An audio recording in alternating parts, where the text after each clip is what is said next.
एक और नया दिन और जहां पे हम अप्रिशिएट करने वाले हैं ड्रू मैकिंटायर की सोशल मीडिया की गेम को। तो कल कैसे उन्होंने हम सबको सरप्राइज कर दिया था कि कोडी रोड्स को ये इतना हरामी बंदा हक कैसे कर रहा है। अब इसके बाद उन्होंने ट्वीट किया है अपने सोशल मीडिया पे, इंस्टाग्राम पे पोस्ट किया, जहां पे उन्होंने इसी फोटो को डाला हुआ है जहां पे वो कोडी रोड्स को हक कर रहे हैं और कैप्शन लिखा है कि यार उस टैटू को मैं बहुत ज्यादा ऐसे अच्छे से पास से देखना चाहता था और कंफर्म कर सकता हूं कि भाई ये तो पास से और भी ज्यादा उनको हंसाने वाला। उन्होंने बोला I can confirm it's even funnier up close, यानी पास से देखने में तो ये और भी ज्यादा फनी है। तो ये रीजन था कि ड्रू मैकिंटायर ने क्यों कोडी रोड्स को हक किया था। अगर गलती से भी दिमाग में कुछ ऐसा आ गया था, वैसे मुझे लगता नहीं कोई अच्छे से जानता है ड्रू मैकिंटायर को, तो उसके दिमाग में गलती से भी आएगा कि ये किसी भी तरीके की पार्टनरशिप करने के लिए था, तो ये सिर्फ उन्होंने ऐसे उनके लिए ट्रैप सा बिछाने के लिए किया था। ड्रू मैकिंटायर ने वैसे अपने एक इंटरव्यू में रिसेंटली स्टेटमेंट भी दी जहां पे वो ये कहते हैं कि मुझे फर्क नहीं पड़ता कि अभी क्या चल रहा है, कि किसके अराउंड क्या सिचुएशन है, मेरा जो सारा फोकस है वो रहने वाला है उन सारे लोगों के ऊपर जिन्होंने मेरे पूरे करियर के अंदर मुझे कहीं ना कहीं किसी पॉइंट पर स्क्रू किया है। तो मैं सबसे पहले उनकी बैंड बजाने वाला हूं। तो इस मिशन पर निकले हुए हैं ड्रू मैकिंटायर और इसी वजह से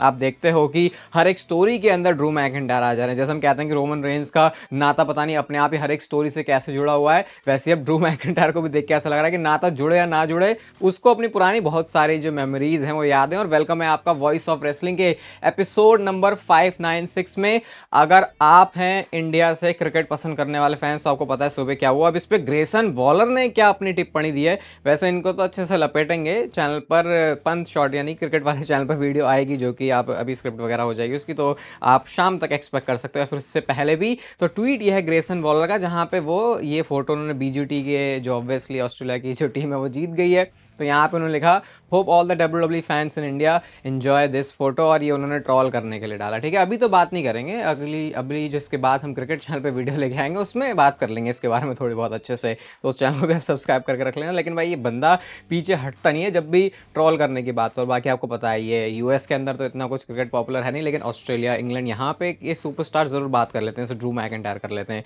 तो वो थोड़ा अलग सीन है। अब इसे लेकर कुछ देर तक रॉक के बारे में मैं आपसे बात करने वाला हूँ, क्योंकि मल्टीपल अलग अलग चीज़ें हमको पता चली है। सबसे पहले तो डब्ल्यूडब्ल्यूई एक बहुत ही पुराने टाइप का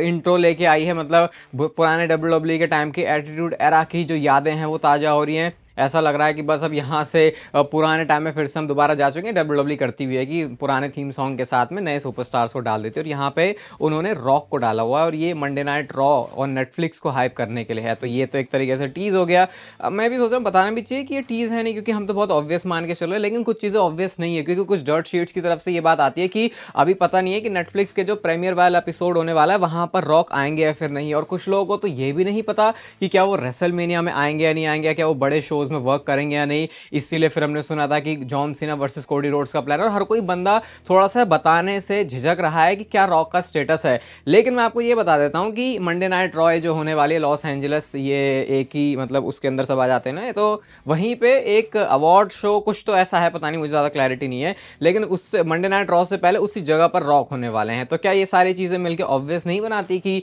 रॉक आने वाले हैं मंडे नाइट रॉ के एपिसोड में। कल रात में हमने पॉडकास्ट में इस पूरे मंडे नाइट रॉ वाले एपिसोड की प्रेडिक्शंस ही करी है, तो वो जाके भी आप जरूर सुन लेना। 20-22 मिनट के आसपास आपको सब कुछ, आप पूरे प्रिपेयर हो जाओगे अब अगले ये मंडे नाइट रॉ के एपिसोड को देखने के लिए। मेरे को तो पर्सनली लगता है कि रॉक आएंगे, ये 99.99999% ही कंफर्म है। बाकी देखते हैं फिर आगे चीज़ें कैसे लगती हैं, क्योंकि रॉक का स्टेटस हमेशा फिर वैसा रहता है कि आएगा या नहीं आएगा, जब तक आ नहीं जाता तब तक यकीन नहीं मानते। जॉन सीना के बारे में तो यही पता चल रहा है हमको कि भैया हर कोई बंदा जो है इनसे मैच लड़ना चाहता है, एक अनार 100 बीमार वाले हालात है। और जो मैंने आपको बताया था ब्रॉन्सन रीड भैया बहुत ही चालाकी से अपने सोशल मीडिया को यूज कर रहे हैं। उन्होंने इस वाली चीज को पोस्ट किया है जहां पे वो कहते हैं बिग मैच की जॉन सीना को उनको फेस करना ही चाहिए इससे पहले कि वो रिटायर हो, क्योंकि जॉन सीना ने कभी एक्सपीरियंस नहीं किया है कि सुनामी कैसी लगती है। अब मैं कह रहा हूं ना कि ये बंदा बहुत स्मार्ट है। अब ऐसा करके क्या होगा कि लोग बात करेंगे कि भैया Bronson read versus John Cena का मैच चाहिए, तो कहीं ना कहीं चीजें वही होती है जो कि डब्ल्यूडब्ल्यूई की नजरों में पड़ती है। और ये मैच अगर नजरों में पड़ गया तो ब्रॉन्सन रीड को ये मजा आ जाएगा कि भैया चलो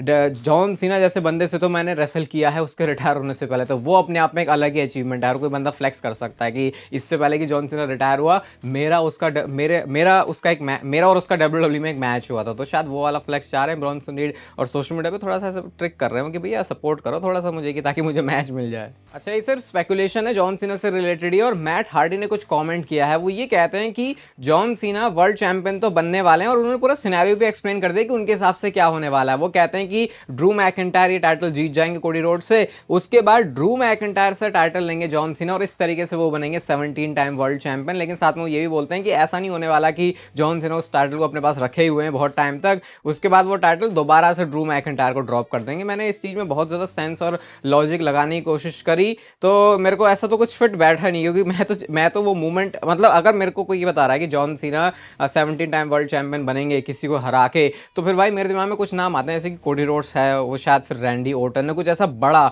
कुछ ऐसा लेजेंडरी सा फील हो। अब ये नहीं कि ड्रू मैकिंटायर को मैं कोई ऐसे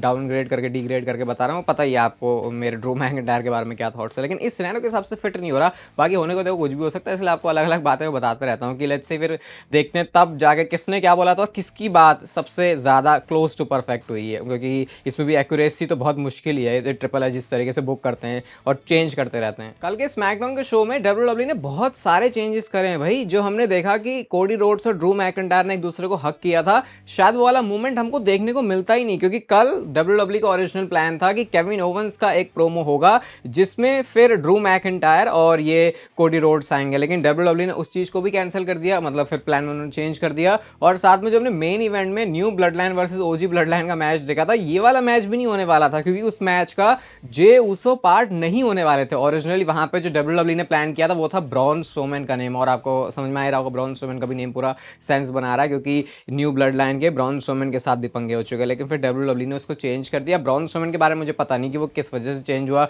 क्या उनको कोई प्रॉब्लम हुई, लेकिन आई थिंक नहीं हुई होगी, क्योंकि अभी तो वो रिकवरी करके वापस आए हैं, तो शायद वैसे भी आजकल मौके सुपरस्टार्स को थोड़े कम मिलते हैं टीवी पे आने के लिए, जबकि अब 3 घंटे का शो हो गया, तब भी मैं कह रहा हूँ ये। तो डब्ल्यूडब्ल्यूई ने फिर इसको जे उसो को डाल के वो ओजी ब्लड लाइन वाला मैच बना दिया, जो कि ओरिजिनली प्लान में नहीं था, और ये एंड में ही चेंज हुआ। और मैं बता रहा हूँ बहुत टाइम के बाद मैंने कुछ ऐसा सुना, क्योंकि विंस के टाइम पे तो ऐसा होता था कि स्क्रिप्ट फट गई भैया, पूरा प्लान जो है चेंज हो गया, हम कुछ अलग प्लान करके आए थे, लेकिन ये ऐसा लग रहा है पहली बार सुना कि हाँ इतने लास्ट मोमेंट पर कोई चेंज हुआ। चलो थोड़ी बहुत धंधे और पैसों की भी बात कर लेते हैं। तो भाई रॉक ने कुछ नए और डब्ल्यूडब्ल्यूई टीकेओ के शेयर खरीदे हैं, उसकी वैल्यू ये 96,000 के आसपास है, जिसकी वैल्यू होती है $13 मिलियन। और अगर टोटल बोलें तो रॉक होल्ड करते हैं ऑलमोस्ट 300 के टीकेओ के शेयर, जिसकी टोटल वैल्यू होती है $41 मिलियन।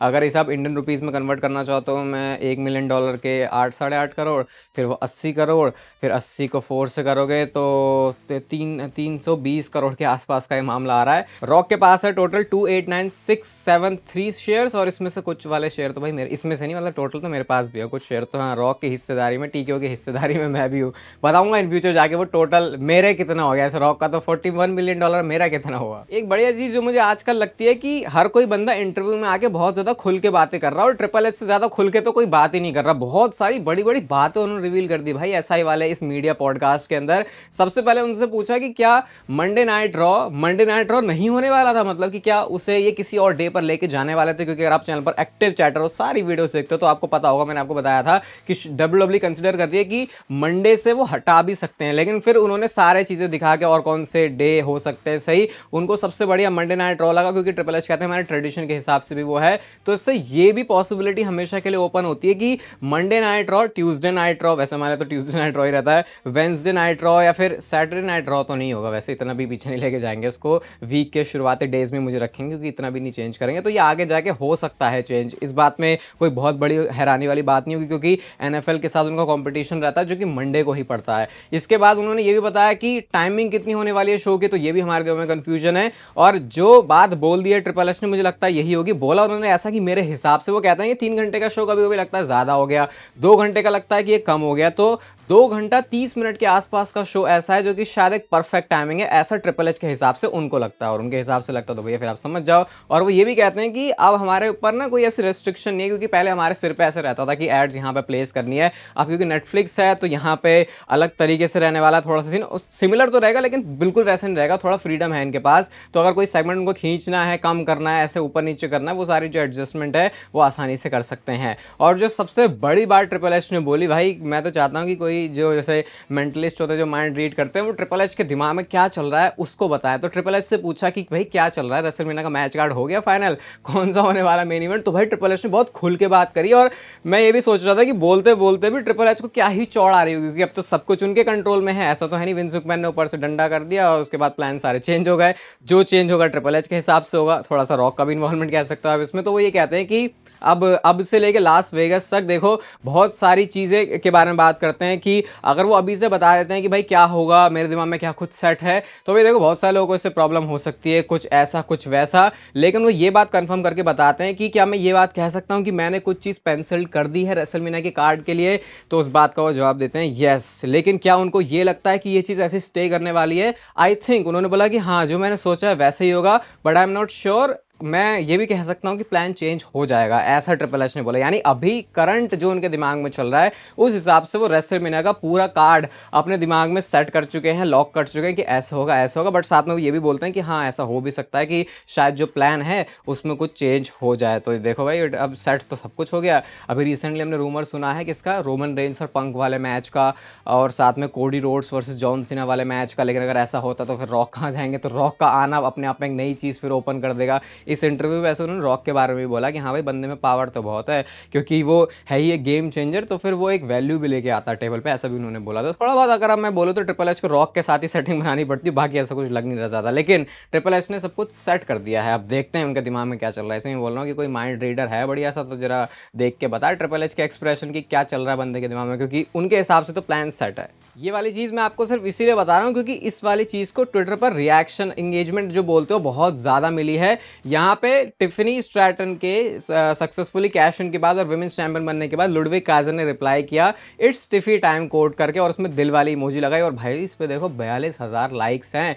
जबकि ये ट्वीट ऐसा नहीं है कि मतलब कि कुछ बहुत कुछ बता रहा हो, सिर्फ ये बता रहा है कि हाँ, क्योंकि टिफनी और जो लुडविग काजर है वो आपस में रिलेशनशिप में है, तो बस उसी चीज़ उसी फैक्ट को जानते हुए इस पर 42,000 लाइक्स आ गए। और यहाँ पे थोड़ा सा लोगों ने ट्रोल भी कर दिया उनको कि ये क्लोजेस्ट है कि जो तुम कभी भी WWE के वर्ल्ड टाइटल के पास आओगे, क्योंकि खुद से तो तुमसे कुछ होने नहीं वाला। चलो, तुम्हारी जो गर्लफ्रेंड है टिफनी, उन्होंने ये जीत लिया, तो ये थोड़ा सा फनी सा लगा मुझे। लेकिन चलो, ये तो चलता ही रहता सोशल मीडिया पे। बट ये भी देख रहे हो रिलेशनशिप होने की वजह से भी कैसे तुमको फिर उस तरीके से रिएक्शन मिल रहा है, जबकि ऐसा नहीं है कि लुडविग काजर का कुछ बहुत ही अलग ट्वीट है। ये ऑफिशियली तो WWE की तरफ से अनाउंस नहीं हुआ, लेकिन आप इसको एक स्पॉइलर ही मान सकते हो, और आने वाले टाइम में इसकी ऑफिशियल अनाउंसमेंट भी हो जाएगी कि 2026 का जो रॉयल रंबल होने वाला है वो यूएसए के अंदर नहीं होगा। अब आप शायद समझ रहे होगे कि क्या WWE कनाडा जा रही है या फिर यूरोप में कहीं जा रही है। भाई ऐसा नहीं हो रहा, WWE सऊदी अरेबिया जाने वाली है 2026 के रॉयल रंबल को करने के लिए। यानी कि जो अगले साल का रॉयल रंबल है वो सऊदी अरेबिया से होने वाला है। भाई ये बहुत बड़ा चेंज है, इसको सिर्फ ये मत देखना कि ये कोई वही सा शो है। WWE के 4 बड़े PPVs में से, प्रीमियम लाइव इवेंट्स में से ही एक है, और अगर ये इसको सऊदी अरेबिया के अंदर लेके जा रहे तो भाई बहुत बड़ी डील है। आई थिंक इसका लोगो, थीम सब कुछ चेंज होने वाली है। और अब तो वैसे भी वहाँ के क्राउड भी अच्छे हो गए, स्टोरी को भी ये सऊदी के शो में इन्वॉल्व करके रखते ही हैं थोड़ा बहुत। ऐसा नहीं है कि बिल्कुल ही आउट ऑफ नोवेयर कुछ भी हो जाता है। तो हाँ, अब इसका सेंस बन सकता है। तो अब रेडी हो जाओ अगले साल के रॉयल रंबल के लिए, जो कि सऊदी अरेबिया में होगी। और ये भी बताता है कि अब WWE यूएसए के बाहर कैसे, मुझे तो लग रहा है एक पॉइंट में फिर रेसलमेनिया ही छोड़ेंगे यूएसए के लिए, और उसके बाद वो भी बाहर निकाल देंगे, क्योंकि उनको बाहर ज़्यादा फायदा दिख रहा है। कल स्मैकडाउन में मैंने आपको बताया था कि वो जो कैनवस है, जो रिंग मैट है, उसका कलर ब्लू हो चुका है और मंडे नाइट रॉ के लिए रेड होने वाला है। लेकिन शायद उसमें भी थोड़ा सा एक चेंज है। तो चेंज क्या है, आप इस पिक्चर को देखो, जिसको बताया जा रहा है कि शायद इसको यूज किया जाएगा मंडे नाइट रॉ और नेटफ्लिक्स के डेब्यू के लिए, जब मंडे नाइट रॉ नेटफ्लिक्स के ऊपर आएगी, जहां पे आप देख सकते हो फोर्टनाइट है, रियाद सीजन है, यहाँ पे होगन का भी कुछ तो लगा हुआ है, यहाँ पे क्रिकेट जो उनका है, क्रिकेट वायरलेस कुछ तो है, नेटवर्क है आई थिंक, कुछ है, नेटफ्लिक्स, स्निकर्स, ये सारे जो ब्रांड्स हैं ये मैट पर होंगे, कैनवस पर होंगे। आज तक विंस मैकमैन इसके पूरे अगेंस्ट थे, लेकिन अब चीज़ विंस मैकमैन है नहीं, तो कुछ भी हो जा रही है। तो शायद ये विजुअली जो जिस तरीके से WWE दिखाने वाले उसमें एक चेंज है। पर्सनली फ्लैट मुझे भी अच्छा लगता है, लेकिन तभी कोई फर्क पड़ता नहीं, मतलब जो भी हमको तो रिंग के अंदर क्या चल रहा है शायद उससे ज़्यादा फर्क पड़ता है। और एक बार प्राइम आई गई है तो अब इतना भी लोग यूज टू हो गए हैं। बाकी स्क्रीन पर अभी आपको क्रिकेट चैनल दिख रहा होगा, उसको जाके अभी सब्सक्राइब कर लो, आज ही वीडियो आने वाली है चैनल पर। ये वीडियो आपको अच्छी लगी तो इसे लाइक कर दो, चैनल को सब्सक्राइब कर दो ऐसी और मस्त वीडियोस के लिए, और तब तक के लिए लेते रहो जिंदगी के मजे।